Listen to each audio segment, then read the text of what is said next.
Hola amigos, bienvenidos a su programa de Reavivados por su palabra. Hoy estaremos estudiando el libro de 2 de Samuel, el capítulo 17.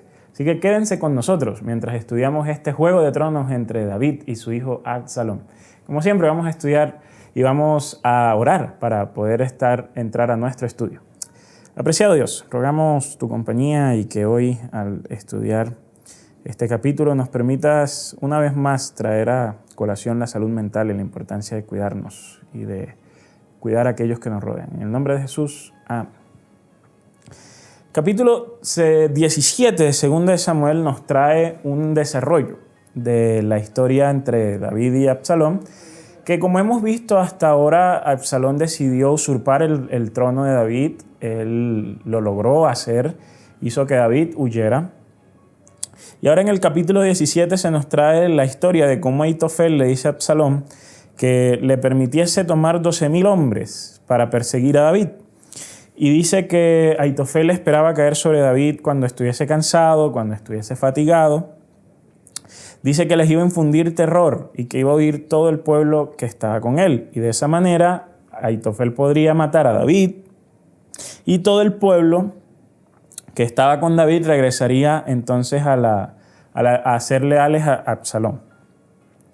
Cuando se escuchó el plan, a mí me parece interesante el versículo 4, porque dice que no solo le agradó a Absalón, también le agradó a los ancianos de Israel. La mención de los ancianos de Israel es interesante porque nos muestra que esos ancianos de Israel que habían estado con David y que le habían aconsejado y que eran sus amigos, ahora estaban con Absalón. Y es curioso porque cuando te pones a pensar, te das cuenta cómo la gente que está contigo un día, de repente al otro día se convierte en tu peor enemigo. Usualmente es así, tu peor enemigo es alguien que estuvo cerca, muy cerca de ti. Y aquí lo vemos en el caso de David. Pasa en la Biblia, pasa en la vida real. En el texto dice que Absalón había escuchado el consejo de Ahitofel, que de paso, el consejo de Ahitofel era lo que había que hacer. Había que atacar a David de una forma rápida, a través de estos 12,000 hombres, que lo atacaran cuando estaba en su momento más débil. O sea, este era el plan de Ahitofel era el plan. Sin embargo, Absalón, recuerden, le consultaba no solo a Ahitofel, sino también a Usai el Arquita, que recordarán ustedes, Usai el Arquita es un espía de David en medio de la corte de Absalón. Usai el Arquita llega y le propone otra cosa a Absalón. Le dice, no. Más bien, ¿por qué no sale usted con todo el ejército a pelear contra David? Y le dice Usai el Arquita en el versículo 8, porque usted conoce a su padre y a sus hombres, que son hombres valientes y que están enfurecidos como una osa en el campo, ¿no? Y dice que su padre es experto en la guerra y no pasará la noche con el pueblo. Él seguramente se esconderá en una cueva. Y si en un ataque caen los de Absalón, por todo el pueblo va a decir, se va a correr la voz de que Absalón ha perdido contra David. Y los hombres, entonces ahora ya no estarán contigo, sino con David, le dice Usai el Arquita a Absalón. Y claro, alguien puede escuchar el consejo de Usai el Arquita y dice, y bueno, es un buen consejo. Pero si ustedes notan, sabrán que Usai el Arquita estaba tratando de disuadir a la mente de Absalón para que él no se fuese tras David y pues que no pudiese tener éxito al asesinar a David. Por ejemplo, cuando Usai el Arquita le dice a Absalón, es que tu padre es experto en la guerra, eso es cierto. Pero David en este punto de su vida ya era una persona que estaba, no vieja, pero sí estaba ya pues cansada, no era el mismo guerrero joven, valiente que le hacía frente a los filisteos. Así que esa realidad era un poco diferente. Por otro lado, tenemos cuando le dice Usai el Arquita a Absalón que seguramente David iba a dormir en un sitio diferente al pueblo y que por lo tanto la misión de Ahitofel no tendría éxito. Nosotros sabemos que David rara vez hacía esto. David se quedaba con su pueblo y recordarán ustedes que cuando él huye de Saúl y está con sus 600 hombres en las distintas cuevas, él duerme con ellos. Entonces, lo que vemos acá son dos consejos. Obviamente, en el caso de Absalón, podríamos decir que él al final de cuentas termina haciéndole caso a Usai el Arquita y que esto termina beneficiando a David, pero aquí nosotros notamos un aspecto importante y es de quién recibimos consejos. Porque cuando vemos el consejo de Usai el arquita, aunque era agradable a Absalón y aunque Absalón se decantó por él, le va a terminar haciendo un mal. O sea, este consejo va a terminar siendo perjudicial para Absalón. Y aquí creo está ese primer momento donde encontramos una lección para nosotros, y es darnos cuenta de quién nos aconseja y saber entonces diferenciar un buen consejo de uno malo. Y allí hay que pedirle a Dios sabiduría, porque Absalón pensó que el consejo de Usai el arquita era el bueno desde su perspectiva, aunque para él lo mejor que él podía hacer era seguir el consejo de Ahitofel.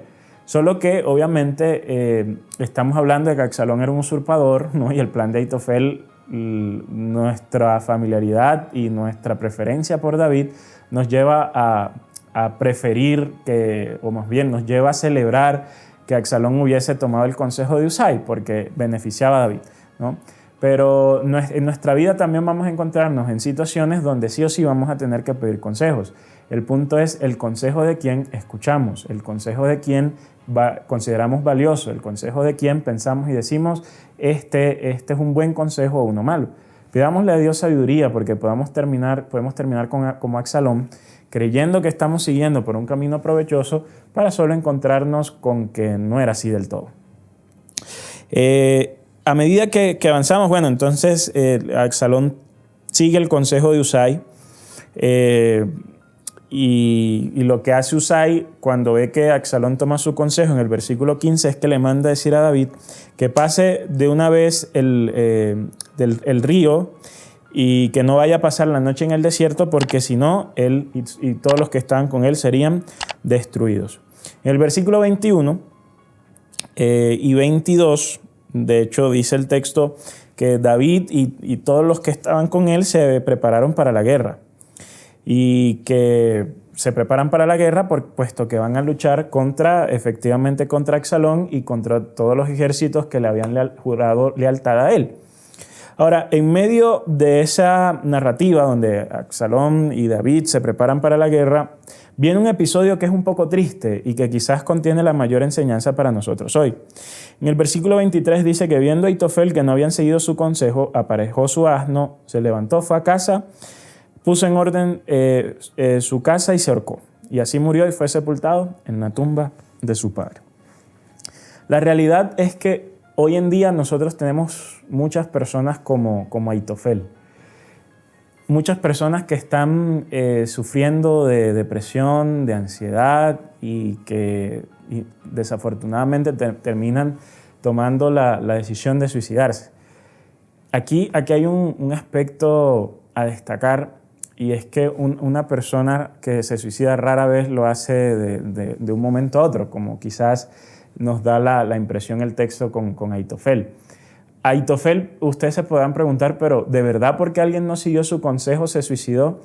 Era un poco más complejo. Recuerden que la función de Ahitofel era ser el asesor del rey. Si el asesor desprecia tu consejo, quiere decir que te desprecia a ti. Y si tu función como consejero del rey es dar consejos y esos consejos no se toman en cuenta, entonces ¿para qué sirves? Es decir, nosotros vemos aquí es una crisis de sentido y de propósito en la vida que enfrenta Ahitofel. Y al enfrentar a Ahitofel esta crisis de sentido, estas crisis no suelen sobrevenir de un momento a otro.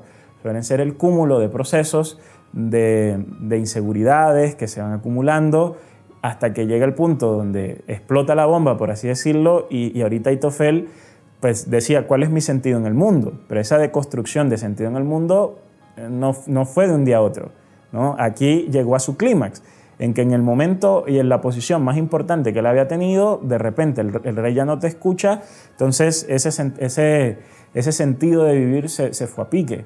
Y entonces Ahitofel termina tomando esta decisión de suicidarse. En el mundo el suicidio no es algo con lo que nosotros podamos jugar. El suicidio es una realidad que día tras día está cobrando miles de vidas, especialmente después de una pandemia como la que todos nosotros nos ha tocado vivir, donde tenemos ansiedades acumuladas, donde tenemos depresión prolongada, y esto va creando un cóctel que se combina con la ideación suicida y lleva a muchas personas a tomar esta decisión. Lo que nosotros tenemos que hacer frente a ello es, primero, concientizarnos de que es una realidad. A veces pensamos que el suicidio es algo que ocurre esporádicamente y solo entendemos que esto es real una vez pasa en las comunidades en las que estamos inmersos y en las personas que tenemos cerca. El suicidio es real, es algo que la gente está viviendo día tras día. Una vez tú asumes es real, ahora es necesario pensar o abordar el problema desde dos ángulos. Por un lado, identificar si tú eres una persona que está en riesgo. Si tú eres una persona que tiene ideación suicida, que piensa en matarse, que se hace daño, que te cortas, entonces si tú eres una persona que tiene riesgo de caer en suicidio, busca ayuda. Lo más difícil para una persona cuando identifica que necesita ayuda es pedirla, y sobre todo en una sociedad que a veces estigmatiza la salud mental y piensa que esto es una cuestión de locos o que se soluciona con una salida al campo y ya está. Como ya lo hemos dicho en ocasiones anteriores, la salud mental no es una cuestión de juegos. Para eso hay profesionales de salud y si tú eres una persona que se identifica como alguien de riesgo, no te quedes callado, ¿sí? O sea, trata de comunicar y de buscar ayuda porque si no lo haces te vas a encapsular en un mundo que no va a terminar bien para ti. Por otro lado, si tú no eres una persona que está en riesgo, ahora entonces cuida a los que están a tu alrededor. Notas que hay comportamientos extraños en ellos, notas que hay periodos largos de aislamiento, notas que hay abusos de sustancias. Si este es el caso, entonces también está atento, porque esa persona está en riesgo. No necesariamente puede desembocar eso en un suicidio, pero sí en una depresión que necesite ser medicada o en una ansiedad que te paraliza y no te deja vivir. Entonces, en el caso de Aitofel, es una oportunidad para nosotros reflexionar hoy en esta realidad, para apoyarnos en los profesionales de salud mental que tenemos y sobre todo para quitarle el estigma a una realidad que se vive en nuestros días, en nuestra sociedad, en las iglesias. El ser cristiano no te libra de esta realidad. Es hora de buscar ayuda, es hora de reconocer y entender que esto es un problema real y de tomar las medidas necesarias que te puedan permitir a ti prevenir el que tú o alguien que tú quieras pueda llegar a esta situación.